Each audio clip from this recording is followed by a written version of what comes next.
Me gustaría, yo creo que todos coincidirían que el tema de hoy pudiese ser un poco más positivo, pero no será un tema soleado y hoy pues vamos a platicar un poco de qué está pasando con los periodistas, cómo están en el blanco de la intolerancia y por supuesto el crimen organizado. Y eso no es un tema nuevo, Hugo. La realidad es que nuestra profesión se ha hecho cada vez más riesgosa, cada vez es más complicado estar en medios, especialmente en ciertos temas, ¿no? En 2008, Hugo, nos platicarás un poco, pero Alejandro Martí tenía una frase o dijo una frase que decía, si no puede, renuncie, ¿no? Y en ese año hubo 14,006 asesinatos dolosos.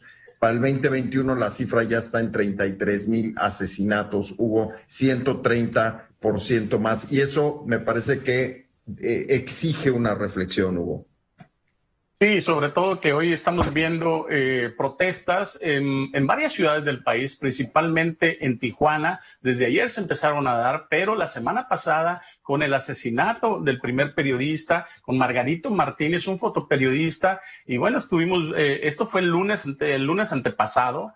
Y el domingo pasado, el de Lourdes Maldonado, una periodista que estuvo en la conferencia mañanera en marzo del 2019 y denunció una especie de acoso laboral y de la fuerza del entonces superdelegado federal en Baja California, Jaime Bonilla, que después fue gobernador. Ella ganó hace poco tiempo este pleito legal, laboral, contra Jaime Bonilla, y este domingo la asesinan afuera de su casa. No quiere decir, por supuesto, ni que se infiera de que hay alguna relación. Sin embargo, estamos hablando de que Lourdes Maldonado en el 2019 sí fue a reportarle al presidente López Obrador y a pedirle protección. Ella tenía protección del gobierno del estado, pero hoy se sabe que la protección pues nada más se las daban en las noches, o sea, como si al resguardo de la oscuridad fuera más peligroso. Por ejemplo, una ciudad como Tijuana, donde hemos visto asesinatos desde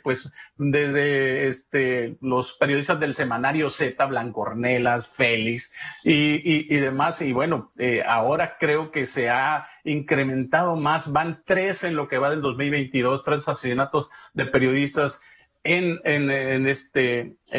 la República Mexicana. Y estamos hablando, por ejemplo, que hay un reporte de Artículo 19, una asociación dedicada a la protección de periodistas y estudiar la violencia contra la libertad de expresión, medios de comunicación y periodistas, que desde el 2000 se han asesinado 148 periodistas relacionados a estos asesinatos con su labor. No parece un gran número comparado, digamos, con lo que tú acabas de decir, Álvaro, que son 33,300 asesinatos en el 2021 nada más, asesinatos dolosos de todo tipo. 148 no parece mucho. Sin embargo, si lo relacionamos con la cantidad de elementos que se dedican a este tipo de trabajo periodístico, es muchísimo. Y estamos hablando de que somos el lugar, por ejemplo, para artículo 19, la asociación somos el lugar 138, el 138 de 150, o sea, somos de los peores. Y para otro tipo de asociaciones estamos en tercer lugar de asesinatos de periodistas. ¿Qué pasa aquí? Yo creo que desde mi punto de vista se está centrando mucho la lucha del crimen organizado. Tú estás hablando ahorita de una frase de Alejandro Martí en el 2008. Si no pueden, renuncien. Esto, a él le mataron un hijo secuestrado, el crimen organizado, y ahí fue una voz que realmente repercutió a nivel mundial. Estamos hablando de que ese año fueron 14,006 asesinatos dolosos. Sin embargo...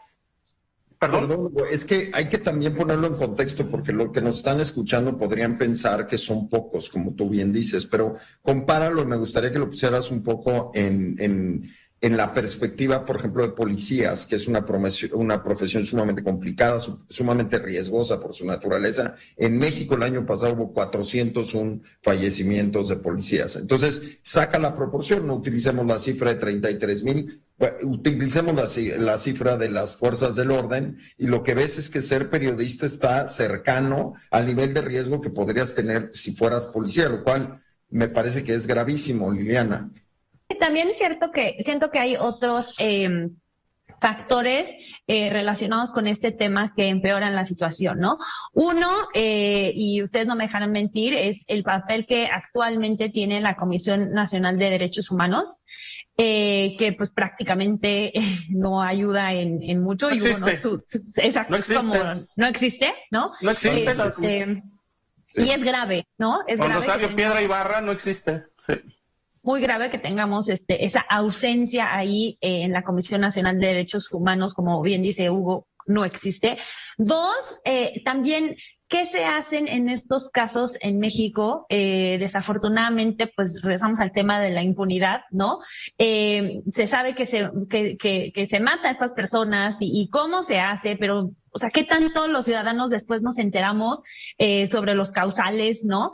Siempre se dice, ya estamos cansados de llegaremos a las últimas consecuencias y daremos con los autores intelectuales y materiales y bla, bla, bla, bla, bla. Llevamos sexenio tras sexenio oyendo estas mismas declaraciones de diferentes autoridades que realmente nos dejan a todos muy insatisfechos, ¿no? Muy insatisfechos. Ramsés. Y ahorita, hace un momento, me llegó un comunicado también de la Comunidad Europea que están sobre el asesinato de la periodista. Yo creo que hoy en día el problema no es tanto cuántas personas están perdiendo la vida ejerciendo su profesión, sino es cuántas personas ya tienen la inseguridad de ir a su trabajo en función de que no saben si pueden ser un daño colateral o es un ataque directo, o si estás haciendo turismo o estás yendo con tu familia, no sabes cuándo te puede llegar a ti. Hoy creo que la incertidumbre no es solo los que tienen la profesión de periodismo, sino es toda la sociedad, porque realmente hoy en día ya no sabes si ir a un centro turístico, vas a ir a descansar o vas a ver alguna escena de que no te tu agrado. Por supuesto, totalmente de acuerdo contigo, Ramsés. Hugo. Pues yo creo que también es muy importante el rectificar esta lucha anticrimen y no centrarla, por ejemplo, en la frase abrazos no balazos, que parece realmente una frase dogmática, una frase de voluntarismo, y sobre todo que desde presidencia se tienen muy entretenidas las Fuerzas Armadas y a las policías. ¿Y de qué hablo? Por ejemplo, están tomando como prioridad, en lugar de la lucha contra el crimen organizado, el hacer proyectos como el Tren Maya, por calendario del presidente, de la refinería de Dos Bocas y del aeropuerto de Santa Lucía. Pero esto tendremos que cambiar. Esta fue una producción de Grupo Fórmula. Encuentra más contenido como este en radioformula.mx.